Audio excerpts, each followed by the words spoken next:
ಹೊಸಕೋಟೆ ತಾಲೂಕಿನ ಸಮಸ್ತ ನಾಗರಿಕ ಬಂಧುಗಳಿಗೆ ನಿಮ್ಮ ಶರತ್ ಬಚ್ಚೇಗೌಡ ಮಾಡುವ ನಮಸ್ಕಾರಗಳು. ಡಿಸೆಂಬರ್ 2ನೇ ತಾರೀಕು ನಾನು ನನ್ನ ಸ್ವಗ್ರಾಮ ಆದಂಥ ಬೆಂಡ್ಗಾನಹಳ್ಳಿಯಲ್ಲಿ ಹಲವಾರು ಹಿತೈಷಿಗಳ ಒತ್ತಡದ ಮೇರೆಗೆ ಸರಳವಾಗಿ ನನ್ನ ಹುಟ್ಟುಹಬ್ಬದ ಆಚರಣೆಯನ್ನು ಅಲ್ಲಿ ಮಾಡ್ಕೋತಾ ಇದ್ದೀನಿ.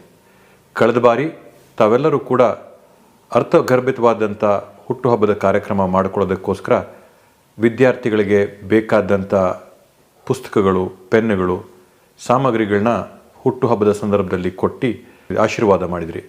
ಅದೇ ನಿಟ್ಟಿನಲ್ಲಿ ಈ ಬಾರಿ ಕೂಡ ಹಾರ, ತುರಾಯಿ, ಪೇಟ, ಶಾಲು ಇವೆಲ್ಲವನ್ನೂ ಕೂಡ ತಪ್ಪಿಸಿ ಮಕ್ಕಳ ಅನುಕೂಲಕ್ಕಾಗಿ, ವಿದ್ಯಾರ್ಥಿಗಳ ಅನುಕೂಲಕ್ಕಾಗಿ ಕಲಿಕೆಯ ಸಾಮಗ್ರಿಗಳನ್ನ ಕೊಟ್ಟು ಹುಟ್ಟುಹಬ್ಬದ ಆಚರಣೆ ಮಾಡಿಕೊಂಡ್ರೆ ಅರ್ಥಗರ್ಭಿತವಾಗಿರುತ್ತೆ ಅಂಥೇಳಿ ತಮ್ಮಲ್ಲಿ ಕಳಕಳಿಯಾಗಿ ಮನವಿ ಮಾಡ್ಕೋತಾ ಇದ್ದೀನಿ.